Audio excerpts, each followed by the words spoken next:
Assalamualaikum warahmatullahi wabarakatuh. Alhamdulillahi rabbil alamin. Wabihi nasta'in wa ala umuri dunya waddin. Wassalatu wassalamu ala ashrafil anbiya wal mursalin Sayyidina Muhammad wa ala alihi wa sahbihi ajma'in. Qala rabbi shrah li sadri wa yassir li amri wahlul 'uqdatam min lisani yafqahu qawli. Rabbana aftah bainana wa baina qaumina bil haqqi wa anta khairul hadihin. Bismillahirrahmanirrahim. Yang saya hormati pengasuh Pondok Pesantren Miftahul Ulum Bukit Pamekasan, yang saya hormati Rektor Universitas Islam Madura, yang saya hormati dosen pengampu kami, beliau Bapak Ahmad Fajar Shodiq MAG. Semoga beliau selalu dalam lindungan Allah Subhanahu wa taala. Sebelumnya saya perkenalkan diri. Nama saya Fahmi Maulana, NPM 25. Di sini saya ingin menjelaskan tentang teori pemikiran Muhammad Syahrul, sedikit biodata beliau. Nama lengkap beliau Muhammad Ibnu Syahrul. Beliau seorang pemikir muslim kontemporer yang lahir pada 11 Maret tahun 1938 di Damaskus, kalau sekarang disebut juga dengan Syria. Beliau mempunyai pemikiran yang dinamakan dengan konstruksi logis teori batas. Apa itu teori batas? Teori batas adalah sebuah teori sains dalam matematika yang oleh beliau dimasukkan ke dalam penafsiran Al-Quran. Jadi teori batas itu adalah teori sains, teori bukan kejahatan.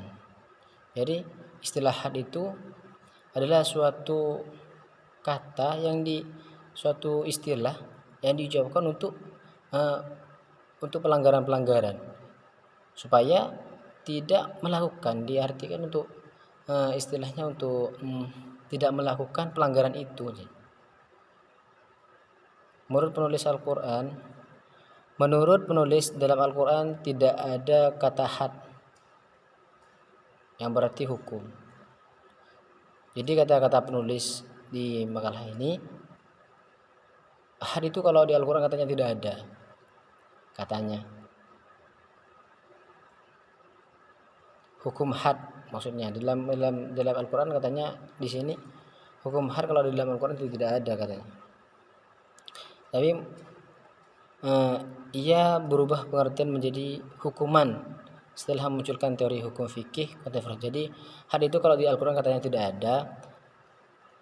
Had itu muncul ketika ada ilmu fikih,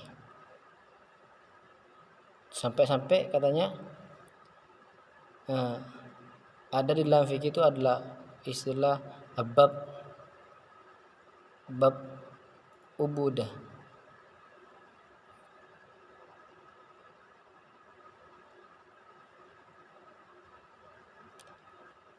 Jadi kalau dalam fikih itu sampai dikatakan ada istilah, ada bab Uhud, yang mana di sana di dalamnya terdapat ancaman-ancaman hukuman. Berangkat dari penjelasan makna tersebut, dalam teori fikih konvensional, istilah hudud lalu diartikan sebagai ancaman hukum yang telah ditentukan kadar dan bentuknya oleh Al-Quran dan hadis terhadap pelaku tindakan kejahatan maksudnya di sini. Dalam teori hudud konvensional nyaris tidak ada ruang ijtihad karena ayat-ayat yang berbicara tentang hudud dipandang sebagai ayat yang qat'i atau ad-dalalah. Secara kategoris para ulama fikih membagi tindakan kejahatan berdasarkan dampak menjadi dua. Yang pertama, tindakan kejahatan yang dampaknya negatif yang akan dirasakan oleh perorangan. Apabila tindakan kejahatan tersebut berefek negatif dirasakan perorangan, maka di matematika yang oleh Syahrul, yang oleh beliau dimasukkan untuk menafsirkan Al-Quran. Teori ini tidak familiar dalam dunia tafsir karena sebab umumnya para mufassir klasik, beliau itu ulama-ulama terdahulu penafsir, ketika menafsirkan Al-Quran hanya menggunakan perkara ilmu yang lazim. Jadi dalam tafsir menafsirkan Al-Quran lewat teori batas ini oleh para penafsir dahulu tidak digunakan. Karena kalau beliau terdahulu melakukan tafsir itu mengakui kitab-kitab klasik, teori-teori klasik, seperti memakai nasih dan mansuh. Itu nasih dan mansuh itu adalah teori-teori dahulu yang beliau lakukan. Jadi teori batas ini tidak termasuk.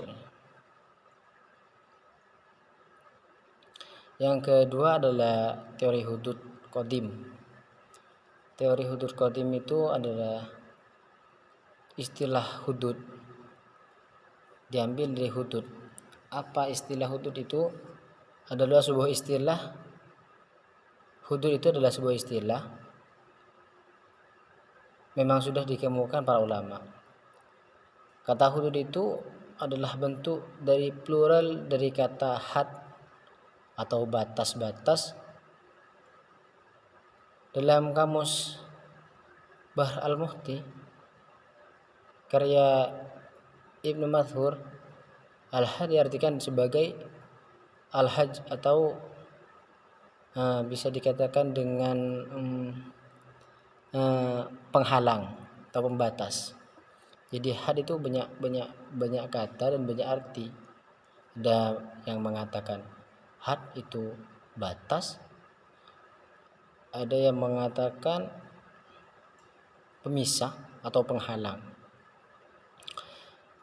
Istilah had itu juga dapat berarti larangan atau pencegahan. Dari sini dapat dimengerti bahwa sebuah ancaman hukuman atas sesuatu yang dilarang juga disebut dengan had.